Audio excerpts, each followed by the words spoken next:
ऐसा नहीं है कि सीएम योगी सिर्फ चुनावों के स्टार हैं। इस स्टारडम के पीछे उनकी सरकार चलाने का जादुई प्रबंधन है।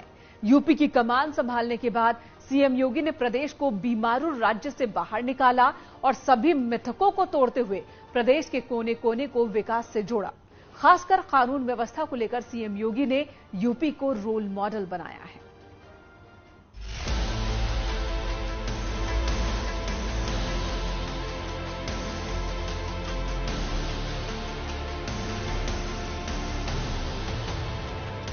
यूपी की कमान संभालने के बाद सीएम योगी के सामने सबसे बड़ी चुनौती प्रदेश को बीमारू राज्य से बाहर निकालने की थी। सबसे पहले सीएम योगी ने प्रदेश में कानून व्यवस्था को मजबूत करने का बीड़ा उठाया और धीरे धीरे एक एक कर माफिया राज को खत्म किया।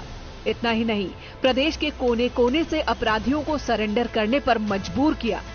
2017 के बाद से लेकर दूसरी बार सरकार बनाने के बाद अब तक अपराध के खिलाफ कार्रवाई का सिलसिला जारी है। आज आप देख रहे होंगे बड़े बड़े माफिया और अपराधी जो प्रदेश के अंदर सीना तान करके चलते थे, गरीबों की संपत्तियों पर कब्जा करते थे, किसानों को उजाड़ते थे, हर पूरी व्यवस्था को बंधक बना करके चलते थे, आज दुम दबा करके गिड़गिड़ाते हुए दिखाई दे रहे हैं। पूरे प्रदेश के अंदर आप देख सकते हैं, पूरब में जाइए, पश्चिम में जाइए, ये यही माफिया हैं जो 5 वर्ष पहले तक जिनकी तूती बोलती थी, आज कैसे गिड़गिड़ा रहे हैं। ऐसे लगता है जैसे भीगी बिल्ली जैसे दिखते हैं, दुम दबा करके चल रहे हैं। और इन माफियाओं के साथ यही व्यवहार होना चाहिए, नहीं तो ये आम जन का जीना हराम कर देंगे, बहन बेटियों की सुरक्षा में सेंध लगा डालेंगे, गरीबों की संपत्तियों पर कब्जा कर देंगे और किसी भी शरीफ व्यक्ति को जीने के अधिकार को छीनने का प्रयास करेंगे। लेकिन हमने तय किया है, जो किसी गरीब का, किसी कमजोर का, किसी निरीह का, किसी बहन बेटी के लिए संकट बनेगा, सरकार उसके जीवन के लिए संकट बन जाएगी। प्रदेश को अपराध मुक्त बनाने के लिए सीएम योगी ने कई बड़े काम किए, जिसमें पुलिस को तकनीकी रूप से मजबूत किया, नए थानों का गठन किया।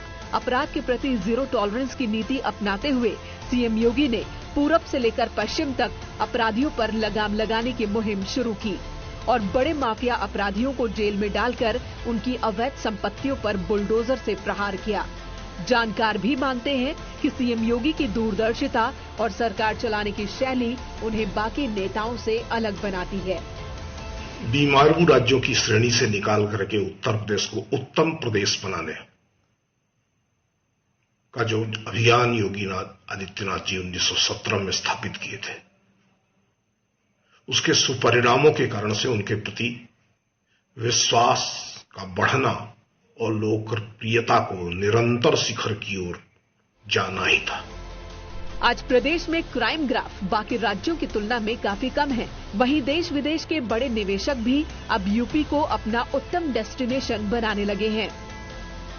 अपराध का पूरा उन्होंने एक गढ़ में घुस के उन्होंने जिस तरीके से इन लोगों को मतलब इनके आतंक को खत्म किया है और जनता में विश्वास कायम किया है। और निश्चित तौर पे योगी जी ने जो कार्रवाई की है माफियाओं पे, और जो सबसे बड़ी चीज क्या है कि माफियाओं पे कार्रवाई के साथ साथ उनकी प्रॉपर्टी जो उन्होंने कमाई थी अवैध रूप से, उसको जब्त किया है। तो ये एक भय जो अपराधियों में सरकार का और मुख्यमंत्री योगी आदित्यनाथ का भरा हुआ है, वो निश्चित तौर पर प्रदेश की कानून व्यवस्था को सुधारने में बहुत निर्णायक साबित हुआ है। यूपी विकास के नए नए आयाम छू रहा है। कानून व्यवस्था मजबूत होने के कारण प्रदेश में हर आदमी अपने आप को सुरक्षित महसूस कर रहा है। इसके पीछे सीएम योगी का कुशल नेतृत्व ही है जो प्रदेश को रोल मॉडल बना रहा है। इतना ही नहीं, विकास के रास्ते पर चलने वाले सीएम योगी उन सभी मिथकों को भी तोड़ रहे हैं जो पिछली सरकारों में अपशगुन माने जाते थे। दरअसल 2017 से पहले तक एक मिथक था कि नोएडा आने वाले मुख्यमंत्री दोबारा सीएम नहीं बनते, लेकिन योगी ने इस मिथक को तोड़ा और 12 से ज्यादा बार नोएडा आए। कई बड़े प्रोजेक्ट्स के जरिए प्रदेश को आगे बढ़ाया। ग्रेटर नोएडा में सीएम योगी ने यूपी का पहला डेटा सेंटर का उद्घाटन किया। इस डेटा सेंटर के जरिए रोजगार के अवसर भी बढ़ेंगे तो आर्थिक विकास को बढ़ावा मिलेगा। इस दौरान सीएम योगी आदित्यनाथ ने 39,000 करोड़ के एमओयू को साइन किया। सीएम योगी ने नोएडा को अभिशप्त मानने वाले अपने पूर्ववर्ती सरकारों को बड़ा संदेश दिया है। उत्तर प्रदेश के मुख्यमंत्री के लिए गौतम बुद्ध नगर एक अभिशिप्त था। ये माना जाता था कोई मुख्यमंत्री यहां नहीं आना चाहिए, मुख्यमंत्री यहां नहीं आएगा। तो मैंने कहा भी मैं जा सकता हूं और मैं जाऊंगा। और मैंने आज से 5 वर्ष पहले यहां की यात्रा प्रारंभ की थी, तब मेरे सामने बहुत सारे प्रश्न उठे थे। हमारे विपक्ष के मित्रों ने भी उस समय कहा था कि अब आपकी कुर्सी खतरे में है। तो मैंने कहा देखो, कुर्सी किसी के साथ नहीं जाती है, जो कल जानी हो आज चली जाए, लेकिन मैं जनता के साथ धोखा नहीं कर सकता हूं। और मुझे प्रसन्नता है कि हमने जिन लोगों के लिए संकल्प लिया था, उन लोगों ने डबल इंजन की सरकार को फिर से वापस लाने के उस संकल्प के साथ अपने आप को जोड़ा। जाहिर है कि विकास के रास्ते में सीएम योगी के सामने मिथक आड़े नहीं आते। भारत में करीब 65 करोड़ इंटरनेट उपभोक्ता हैं, यानी पूरी दुनिया के 20% इंटरनेट यूजर्स इंडिया में हैं, लेकिन स्टोरेज क्षमता मात्र 2% थी। ऐसे में ग्रेटर नोएडा का ये डेटा सेंटर नई क्रांति लाने जा रहा है। और योगी जी भारत के एक सांस्कृतिक पुनर्जागरण के प्रतीक के तौर पे उभर रहे हैं। इसी दिशा में वो काम कर रहे हैं और इसी से जुड़ा हुआ मामला है उत्तर प्रदेश की इकॉनमी को $1 ट्रिलियन ले जाने का और देश की इकॉनमी को $5 ट्रिलियन ले जाने का। तो ये केवल एक कोई पारंपरिक कर्मकांडी हिंदू का मामला नहीं है, ये पूरे देश का मामला है। और जब पूरे देश का मामला है तो इस देश का हर नागरिक इसमें शामिल है। सीएम योगी इससे पहले भी पहली सरकार में कई बार नोएडा आए, गौतम बुद्ध नगर को पुलिस कमिश्नरेट समेत फिल्म सिटी और एयरपोर्ट की सौगात दी। दोबारा भी प्रचंड बहुमत से सरकार बनाई।